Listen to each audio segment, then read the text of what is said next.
Hello, welcome back to Basement Backgammon. In this episode, we're going to be looking at a brand new set of checkers that I just picked up today from Mamaroneck in White Plains, New York. This is a broken set. I call it a broken set because it doesn't have a complete set of 30. I'm missing 3 black checkers in this set, but it's a set of octagonal checkers. We call it octagonal because I believe there's 1, 2, 3, 4, 5, 6, 7, 8 sides to these checkers. These checkers were made, I think, probably in the 1930s, maybe in the early 1940s. These are Bakelite. However, they didn't last particularly long in this format for reasons that I've gone through in other videos. People don't necessarily like these. Number one, they don't have as much swirl color as the Catalan checkers. These may be Catalan, they probably are Catalan, but the black ones are very, very matte, and the red ones, this particular one has a little bit more swirl in it, these particular red ones, than the other octagonal set I've got. You can see a little bit more fire over there. But they generally are not as bright in color. Some of the round checkers that were made, that's one reason they're not thought of particularly well. But the other is just that when you stack them on a point, there's no space between the checkers because they've got flat edges, so that the point becomes completely invisible when you stack them, and it just feels a little bit more robotic to have these on a checkerboard, on a backgammon board, than it does to have the round ones, which have a little more character and show a little bit more of the point underneath. So for whatever reason, round ones have become the standard, and even though these stack particularly nicely and they look nice, these are 1.5 inches. I'm going to measure them in just a second. And the reason I have them on top of this particular board, which is Walter Wall's video I've already done in the past, is because this board also has, I've put in my other set of full set of 1.5 inch checkers, and I just want to compare the two. So let me take these off for a second. Take off the black.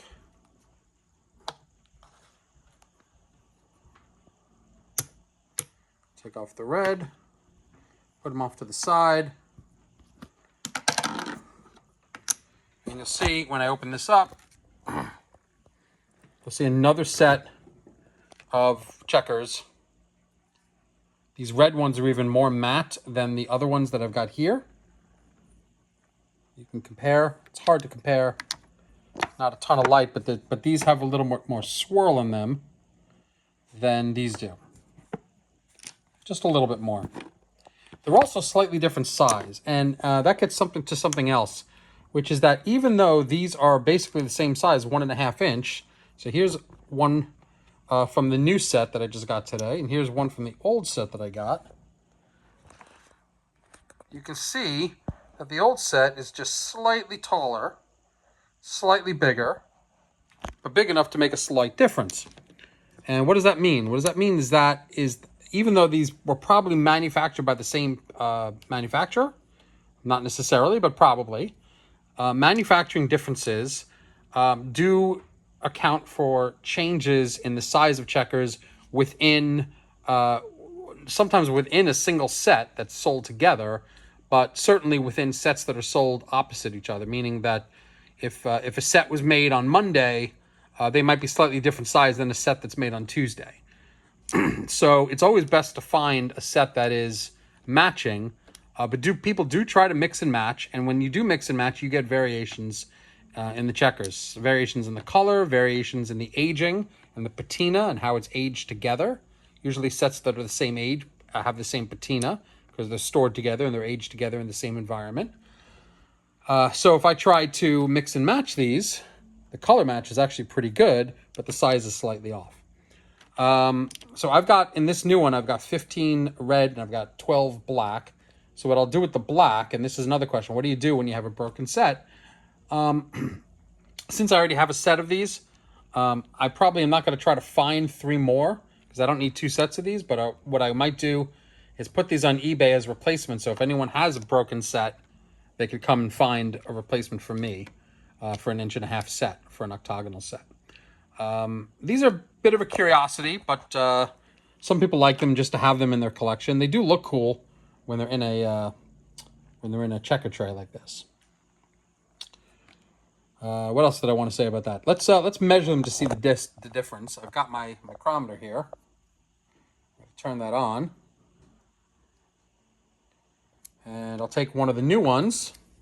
And since it's octagonal, I only have to measure one side of it. And look at that. It measures almost exactly 37 millimeters, 36.92 millimeters. And thickness is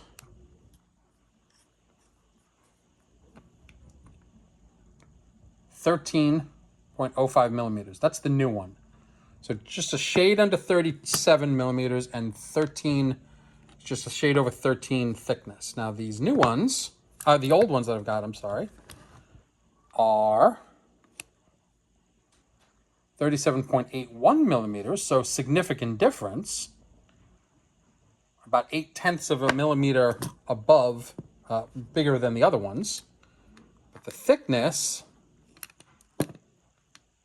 is significantly less, almost a millimeter less thick, 11.98 millimeters. So a millimeter less thick, but a millimeter wider. And again, it just goes to show you how the differences in variations in manufacturing happen in the checkers. The quality control for the size was never great, and still to this day is not great. You can get a set of checkers from Chris Lloyd, let's say, and they'll be, a certain size, and then you can get another set of the same exact size, a week from now, and it'll be slightly different variations. So it makes it tough to mix and match within a set. Anyway, I hope you enjoy this. One last thing, there was a bit of an annoyance. I got these very cheap. I got these for $36 all in for all of these. But the ad on eBay said 51 pieces. So when I arrived, they showed pictures of just the ones here. But when I arrived, I was hoping he would have 51 of these somewhere, because that's what it said in the ad. It said 51 pieces. But when I arrived, he just gave me a bag of just what was in the picture. So I can't be too upset because it was only $36. I definitely got a good bargain here. Nevertheless, it was an incorrect ad, and it was a buy it now situation. I hopped on it immediately because I don't want to spend time in that kind of situation talking to the seller about what he's selling, simply because it's so cheap that even if I'm only getting what's in the picture, I'm in good shape. I could always argue with him that, hey, you've given me something that's not in the picture. Let's say he only gave me 15 checkers rather than 51. He said, oh, I transposed the number. Yeah, but the picture had 23 checkers, or 27 checkers, sorry. I could argue with him that way, but I can't argue that, you gave him the 27 checkers in the picture, but you said 51. I mean, I guess I could argue with him, but what is he going to give me? He doesn't have 51 pieces. So I don't know where that 51 number came from. Anyway, hope you enjoyed the video. Like and subscribe for more videos. There'll be more content. Again, I'm trying to do daily content, and we are going to be starting the series, the 501 Problem Series from Roberti, next week. So look forward to seeing you then. Thanks a lot.